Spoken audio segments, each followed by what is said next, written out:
नमस्कार and I welcome you all to world affairs. मैं हूं प्रशांत धवन। नाउ रिसेंटली आपने देखा होगा कि वीडियोस मेरी थोड़ी सी कम आ रही है। रीज़न ये है कि मुझे एक्चुअली थोड़ा सा थ्रोट में इशू है। इट इज़ेंट कोविड नहीं है, मगर थोड़ा सा थ्रोट का इशू है। तो हो सकता है कि एक दो दिन में थोड़ी सी कम वीडियो आए। As my throat gets better I will upload more. खैर, यहाँ पर आप देख पाओगे एक बहुत ही इंपॉर्टेंट टॉपिक है। चाइना ने रिसेंटली क्लेम किया है कि इन लोगों ने बना दिया है दुनिया का सबसे बड़ा क्वाड रोबोट। और इसके बारे में एक्चुअली चाइना का जो सरकारी मीडिया है इसने ही दुनिया को बताया था। यहाँ पर आप देख पाओगे आर्टिकल है, China develops world's largest quadruped bionic robot for delivery and recon task. अब क्वेश्चन यहाँ पर ये आता है, ऑब्वियसली जिस तरीके से आप देख पाएंगे इस आर्टिकल में ये लोग बता रहे हैं, इसको प्रेजेंट कर रहे हैं, दिस इज फॉर इंडिया। ये लद्दाख में इसको प्लेस करेंगे, ताइवान जापान के आसपास जहाँ पर पानी है वहाँ पर ऐसे रोबोट्स का कुछ काम है नहीं। तो क्या ये रोबोट्स जेन्युइनली लद्दाख के आसपास जो रीजन है वहां पर इंपैक्ट डाल सकते हैं? यूएसए का क्या एक्सपीरियंस रह चुका है इन रोबोट्स के साथ डिस्कस करेंगे। बहुत कुछ आपको जानने को मिलेगा। So a lot to know, a lot to discuss as always. खराब गले के साथ भी कर लेता हूँ भाई। यानी भी आगे बढ़ने से पहले आपसे एक क्वेश्चन पूछूंगा। क्वेश्चन यहाँ पर यह है कि रिसेंटली किस कंट्री ने डिसाइड किया है कि इनकी नई कैपिटल का जो नाम होगा ये होने वाला है नुसांतरा। ये है यहाँ पे आपकी ऑप्शन, सिंगापुर, यूक्रेन, कजाकिस्तान या फिर इंडोनेशिया। कमेंट सेक्शन में करिए उत्तर। ये काफी हद तक न्यूज में है, तो अभी के लिए क्वेश्चन का आंसर करो। सही आंसर आपको मिलेगा वीडियो के एंड में। ना ये बात आप सबको पता होगी कि चाइना के सामने आज के समय सबसे बड़ा चैलेंज ये है कि सोल्जर्स कहाँ से ढूंढ के लाए जो सारे साल इंडिया के सामने खड़े रहे लाइन ऑफ एक्चुअल कंट्रोल के आसपास, क्योंकि वेदर इतना ज़रा यहाँ पर हार्श है कि चाइनीज सोल्जर्स बर्दाश्त कर नहीं पा रहे। ये ढूंढ ढूंढ के तिब्बतियन सोल्जर्स लेके आ रहे हैं, उनको रिक्रूट कर रहे हैं, मगर वो प्लान भी इतने अच्छे तरीके से आगे बढ़ नहीं रहा। तो नीड देखो चाइना को ये है कि सोल्जर्स की जगह अब मशीन को आगे लेकर आए, क्योंकि ह्यूमन बींग्स इनके इतने ज़्यादा आप कह सकते हैं स्ट्रॉन्ग विल्ड है नहीं। पंजाबी में कहते हैं पोले सॉफ्ट, काफ़ी हद तक सॉफ्ट हो चुके हैं। तो इसलिए आपने देखा होगा रिसेंटली ये भी न्यूज़ आई है कि इन्होंने मशीन गन वाला एक रोबोट ये डिप्लॉय करने का सोचा near the line of actual control. और अब इन लोगों ने प्रेजेंट किया दुनिया के सामने इलेक्ट्रिक पावर्ड क्वाड्रूप्ड बायोनिक रोबोट। और इसकी बहुत सारी इन्होंने वीडियोस भी रिलीज करी है। यहाँ पर आप देख पाओगे बहुत ही एंथुसियास्टिकली इस प्रोजेक्ट को ये लोग प्रेजेंट करें दुनिया के सामने। ऑब्वियसली ये लोग ये भी कोशिश करेंगे कि in the future in robots को ये लोग एक्सपोर्ट भी कर पाए। मगर यहाँ पे आपका क्वेश्चन होगा कि इस पर्टिकुलर रोबोट का रोल क्या होगा, इसका काम क्या होगा। देखो चाइना का स्टेट मीडिया यहाँ पर ये क्लेम कर रहा है कि पहला इसका काम होगा लॉजिस्टिक्स डिलीवरी और दूसरा काम होगा रिकॉन मिशन। लॉजिस्टिक्स डिलीवरी यहाँ पे आप समझ सकते हैं, मान लो कोई हिल है, हिल के टॉप पे चाइना के सोल्जर्स बैठे हैं, इनको और ज़रा गोलियां चाहिए और एम्यूनिशन चाहिए, खाने को कुछ चाहिए, इनके पास सप्लाई खत्म हो रही है। तो ये रोबोट नीचे से ऊपर जाकर ठंडे एनवायरनमेंट में ट्रैवल करके लगातार जो ये सप्लाईज है प्रोवाइड करता रहेगा। उसके अलावा रिकॉन मिशन का मतलब ये है स्काउटिंग करना। आपने देखा होगा, मान लो एक बहुत ही बड़ा एरिया है, लगातार यहाँ पे आपको पेट्रोलिंग करनी है, तो उस पेट्रोलिंग में भी इस रोबोट को ये लोग कर सकते हैं डिप्लॉय। सिक्योरिटी पर्पस के हिसाब से काफ़ी हेल्पफुल रह सकता है। और फाइनली यहाँ पर इन्होंने ये लिखा है कि जो हाईली रिस्की कॉम्बैट जोन है, मान लो एक इलाका है लगातार वहाँ पे गोलियाँ चल रही है, वहाँ पे बॉम्ब बरसाए जा रहे हैं, आप ह्यूमन बीइंग की लाइफ को वहाँ पे खर्चना नहीं चाहते, आप रिस्क लेना नहीं चाहते, तो वहाँ पे आप रोबोट भेज सकते हैं। It is much safer. तो ये सब काम करने के लिए चाइना ने बनाए हैं दो रोबोट। इनमें से एक तो इनका मेन रोबोट है जिसको ये लोग कहते हैं रोबोटिक याक। याक आपने देखा होगा एक जानवर होता है, बहुत भारी भरकम जानवर होता है। तो ऑलमोस्ट उसी के बिल्ड पर इन्होंने बनाया है एक रोबोट। ये लोग क्लेम कर रहे हैं कि जो ये याक रोबोट है ये 160 केजी का जो वेट है ये कैरी कर सकता है and it can run up to 10 kilometres per hour. उसके अलावा है एक machine dog. Machine dog size में काफ़ी हद तक छोटा है, इसका खुद का वेट सिर्फ 32 केजी है, मगर ये 40 केजी का जो लोड है ये कैरी कर सकता है। ये ऑफकोर्स चाइना का क्लेम है, किसी ने ओपनली इंडिपेंडेंटली इन क्लेम्स को वेरीफाई नहीं किया है।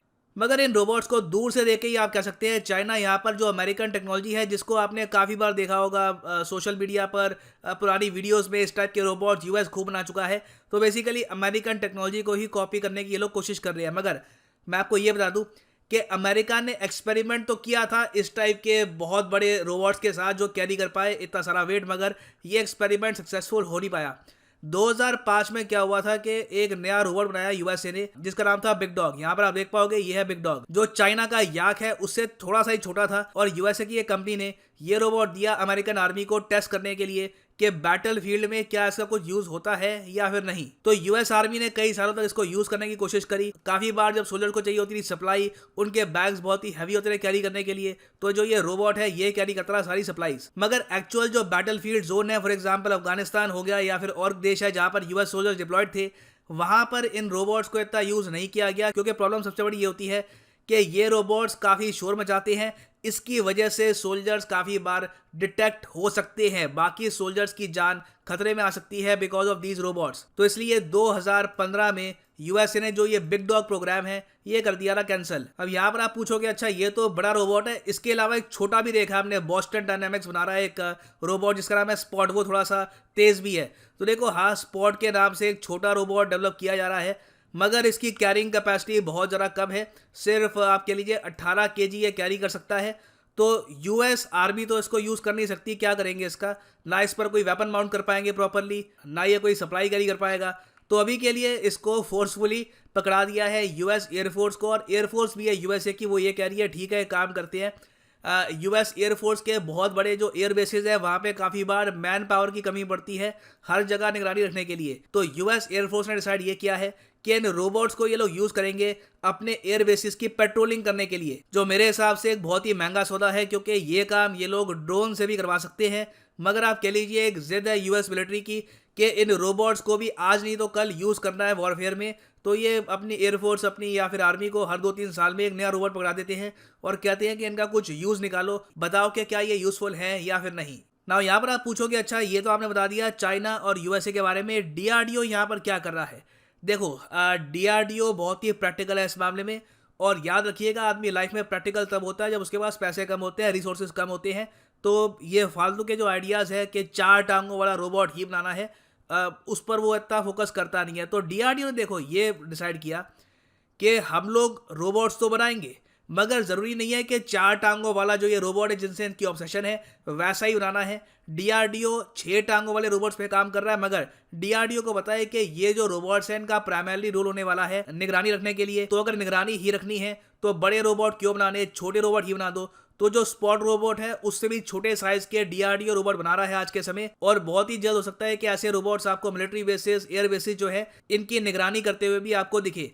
तो डीआरडीओ को आप अगर देखो तो उन्होंने स्नेक रोबोट पर भी ये काम किया है, रिसेंटली इसको डेमोन्स्ट्रेट किया था। ऑब्वियसली इसको जेन्युइनली यूज करने में टाइम लगेगा, मगर चाइना वाली जो गलती है कि बड़े बड़े जो ये रोबोट्स बना लो, जो यूएस गलती कर चुका है, वैसी गलती डीआरडीओ अभी के लिए नहीं कर रहा। तो इन वेरी सिंपल वर्ड्स, जो ये क्वाड्रूप्ड बायोनिक रोबोट है चाइना का, it is simply a toy, real battle में इसका कुछ खास यूज होने नहीं वाला। ना वापस आते हैं अपने क्वेश्चन पे जो मैंने आपसे पूछा था कि कौन सा देश अपनी कैपिटल का नाम चेंज करके रखेगा नुसांद्र। तो सही उत्तर इसका है ऑप्शन डी, इंडोनेशिया। और यहाँ पर आप देख पाओगे इसका आर्टिकल भी आपको दिख जाएगा। और फाइनली यहाँ पर मैं ये भी ऐड कर दूँ, कोल्ड कॉफ़ी बहुत भारी पड़ गई। एनीवे सो यहाँ पर मैं आपको ये भी ऐड कर दूँ कि अनअकैडमी का स्पेशल ऑफर का आज आखिरी दिन है। नीचे कमेंट सेक्शन में जाइए, यहाँ पे आपको मिलेगा ये लिंक, और यहाँ पे आप परचेज कर पाएंगे यूपीएससी कॉम्बो पैकेज, जिसके अंदर आप प्रीलिम्स, मेंस, ऑप्शनल तीनों की तैयारी कर सकते हैं। जो 18 मंथ का कोर्स है ये आप अगर परचेज करते हैं तो आपको 3 महीने एक्स्ट्रा मिलेंगे। ये ऑफर आज 12 बजे खत्म हो जाएगा। सो मगर जो प्राइसेस यहाँ पर लिखे हैं, you do not have to pay this prices, simply यहाँ पे कोड यूज करो PD10 and the prices will fall. So use the code PD10 and save money. So इसी नोट के साथ ये है वीडियो का अंत। Thank you for listening and as always God bless you all.